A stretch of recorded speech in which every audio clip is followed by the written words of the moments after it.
Hiding us so they don't see this part of me. Girls like me don't cry. Girls like me pretend we don't cry. Girls like Sekolah adalah tempat di mana anak dapat belajar untuk membuka pikirannya. Di sana mereka akan diajarkan berbagai mata pelajaran. Dalam proses belajar mengajar tidak selalu mulus. Ada beberapa kendala dan hambatan yang terjadi di lingkungan sekolah. Salah satu kendalanya adalah siswa tidak menikmati mata pelajaran tertentu. Kira-kira apa ya penyebabnya dan apa solusinya? Yuk kita lihat podcast bersama Ibu Sally dari SMPN 1 Sumber. Assalamualaikum warahmatullahi wabarakatuh. Apa kabar semuanya? Salam konselor. Sini tentunya saya tidak sendiri. Saya ditemani oleh salah satu guru BK dari SMP 1 Sumber. Beliau bernama Bu Sally. Apa kabar, Bu? Alhamdulillah baik. Ada pepatah mengatakan tak kenal maka tak sayang. Maka dari itu kita kenalan dulu dengan Bu Sally. Assalamualaikum warahmatullahi wabarakatuh. Perkenalkan, nama saya Sally Tindasari. Untuk saat ini saya bertugas di SMPN Negeri 1 Sumber. Kebetulan riwayat pendidikan saya pada saat SMA itu di Pasawahan, kemudian SMA Negeri 1 Pasawahan, kuliahnya di Universitas Nahdlatul Ulama Cirebon, mengambil jurusan BK, Bimbingan dan Konseling. Dari sejak lulus, berapa lama Ibu sudah berdinas di SMP 1 Sumber? Kebetulan saya bertugas sebagai guru BK itu sudah hampir mau 8 tahun ini. Masya Allah. Dan begitu permasalahan siswa ya Masya Allah juga. Iya, dari 8 tahun tentu tidak mudah untuk menghadapi siswa dengan berbagai karakter ya Bu ya. Dengan sekian banyak siswa, kira-kira total seluruh siswa SMP 1 itu berapa ya Bu? Kalau untuk saat ini siswa di kita di SMP Negeri 1 Sumber itu 1.100 lebih ya, 1.000 lebih gitu. Itu kelas 7, 8 dan 9. Masya Allah ya, ada 1.800 lebih. 1.100. Oh, 1.100 lebih, Masya Allah. Dari 1.100 lebih, kira-kira ada tidak Bu problematika di mana siswa tidak menyukai mata pelajaran tertentu? Kebetulan tema tugas kita hari ini adalah siswa yang tidak menyukai atau tidak menikmati mata pelajaran tertentu. Dari 1.100 lebih ini siswa kita memang ada ya Bu ya, ada siswa yang memang tidak menyukai salah satu mata pelajaran. Nah, itu pun dikarenakan mungkin karena proses menurut anak-anak ini adalah agak susah gitu tuh, agak susah. Tapi ada juga yang memang pada saat itu saja dia tidak menyukai, karena namanya anak-anak ya Bu ya, ada waktu dimana mereka tuh kemudian sebetulnya sih ya wajar nggak wajar, karena kan pembelajaran itu kan harus diterima oleh semua siswa. Cuman memang ada yang kondisinya memang anak ini, aduh saya sebetulnya lagi males nih, misalnya contoh pelajaran matematika. Kadang ada yang memang anak tuh capek untuk berhitung gitu, atau ya balik lagi ke anaknya, memang ada yang memang tidak disukain karena memang susah menurut dia gitu. Ada juga yang memang menurut anak-anak waktunya lagi nggak mood aja untuk berpikir banyak gitu. Wah, Masya Allah ya Bu ya, memang sepertinya problematika ini dari dulu memang belum terpecahkan kayaknya ya. Itu menjadi PR kita semua, bagaimana untuk mengkondusifkan siswa. Karena tadi saya dengar bahwa salah satu, ada beberapa faktor ya Bu ya, ada beberapa faktor yang tadi Ibu sebutkan. Kenapa sih siswa tidak menikmati atau tidak menyukai mata pelajaran tertentu, yaitu salah satunya tadi mata pelajaran itu sudah dianggap sulit oleh siswa, dan siswa itu belajar dalam kondisi yang tidak baik-baik aja gitu kondisinya ya, mungkin moodnya remaja yang naik turun mungkin ya Bu ya. Nah, sekiranya ada tidak Bu faktor yang menyebabkan siswa tidak menyukai mata pelajaran atau tidak menikmati mata pelajaran selain dua faktor tersebut? Iya betul Ibu. Selain yang 2 itu ada lagi yaitu mungkin ini ya Bu ya, anak tidak menikmati pelajaran tertentu itu atau yang kata-kata tidak disukai itu karena jam dianya lelah, waktu dia sudah lelah gitu tuh, di jam-jam pelajaran di mana waktu dia sudah terkuras habis dengan pelajaran-pelajaran sebelumnya, atau memang di waktu yang memang dia sudah ini kembali lagi karena mudiknya anak ini kan masa dari transisi ya Bu ya, dari anak-anak ke remaja, jadi ya Masya Allah ya perasaannya, kemudian cara penerimaan mereka mendapatkan pelajaran tuh memang butuh ekstra sekali gitu tuh. Tidak semua anak bisa dengan mudah gitu, apalagi di waktu jam-jam yang memang melelahkan menurut mereka. Jadi memang sangat berpengaruh ya Bu ya, kondisi mood seseorang atau mungkin jam belajarnya di jam-jam apa, barangkali biasanya kayaknya jam yang terakhir ya, yang anak-anak sulit untuk konsentrasi mungkin ya Bu. Kalau dipresentasikan ya Bu, sekiranya dari sekian banyak siswa di SMP 1, berapa persennya sih anak-anak yang punya problematika tidak menyukai mata pelajaran tertentu? Kalau dipersenkan itu kurang lebih hanya 5%-an lah gitu dari sekian 1.000 anak ini gitu, karena kan memang kondisinya mereka yang memang mungkin belum siap, apalagi di jam-jam waktu yang memang menurut mereka itu sangat lelah Sudah sekali, melelahkan gitu. dari pagi dari belajar ya. Karena kan fokus konsentrasi setiap orang itu kan hanya terbatas ya Bu ya, Terbatas, apalagi betul kan sekali. anak-anak gitu terkuras habis, jadi sehingga tidak terlalu fokus untuk belajar, tidak terlalu menerima pembelajarannya tuh, proses pembelajarannya agak kurang gitu. Iya betul. Apalagi di jam siang waktunya Iya. lapar dan mengantuk ya Bu.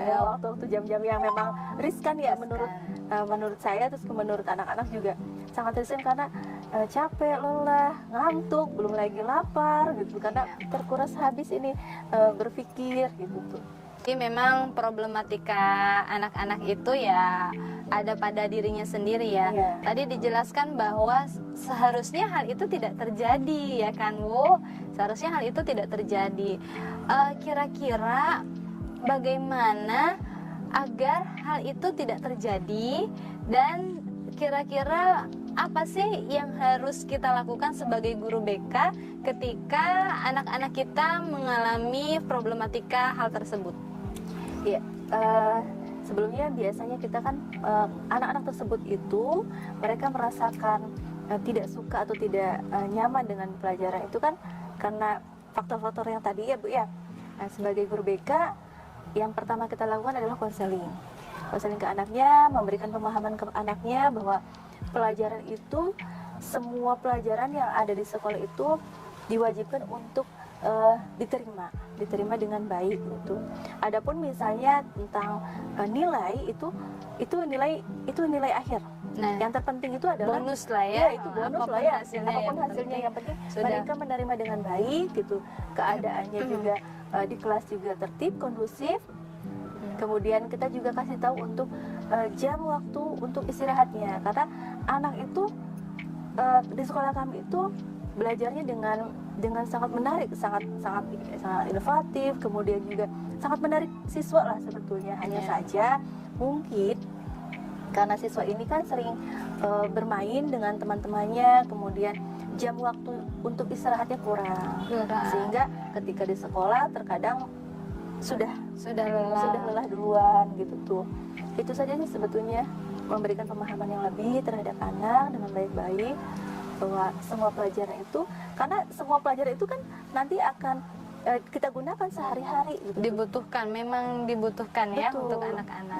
Betul, dibutuhkan dan akan terjadi di kehidupan sehari-hari gitu. Jadi sebisa mungkin benar-benar memberikan pemahaman bahwa semua pelajaran itu baik, semua pelajaran itu enak, tinggal kita menerima gitu, bahwa ini asik loh gitu tuh, pelajarannya itu asik. Iya.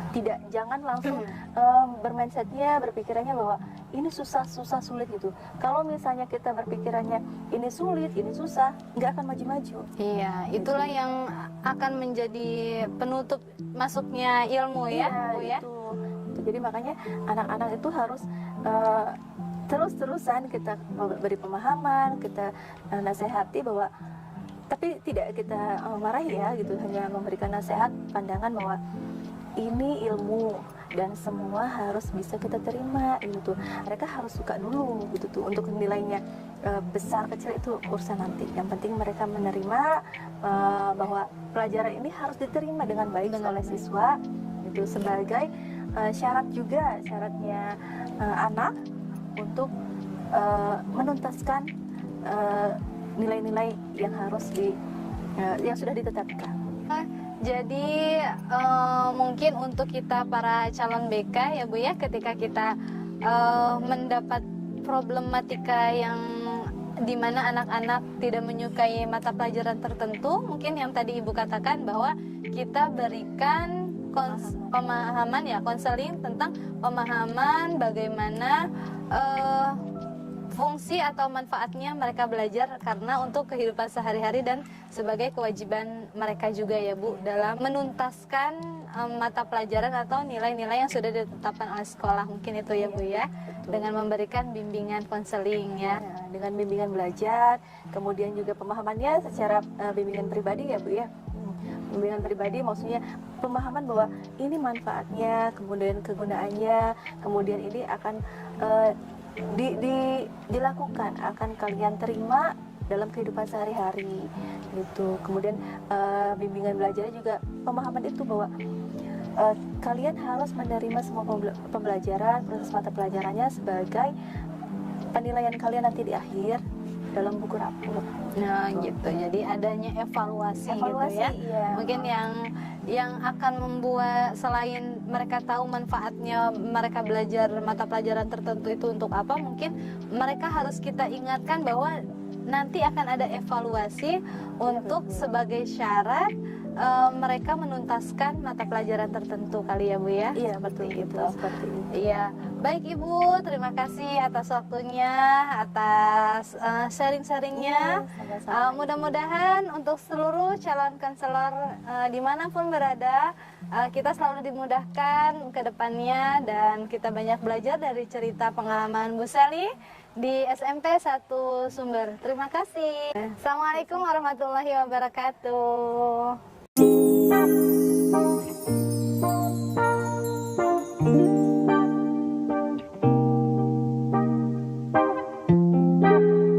Wah, seru sekali ya podcastnya. Banyak pelajaran yang bisa kita ambil sebagai guru BK.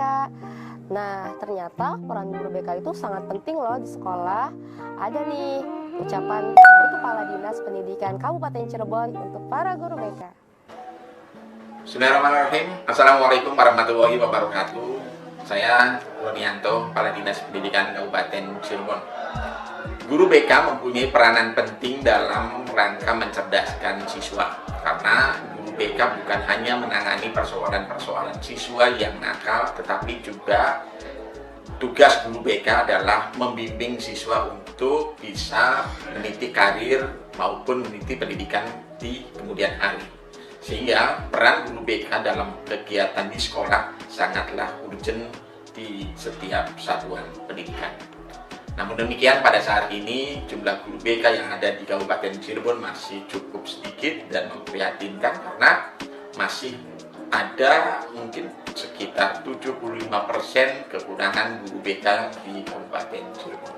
Informasi yang ada masih belum bisa mencukupi kebutuhan itu, sehingga kami berharap perguruan tinggi untuk bisa mencetak lulusan-lulusan BK.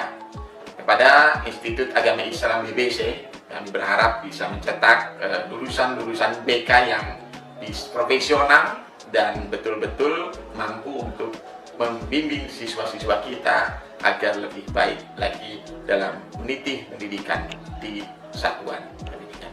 Terima kasih. Billahi taufiq wal hidayah. Assalamualaikum warahmatullahi wabarakatuh. Terima kasih telah menonton podcast kami. Salam konselor.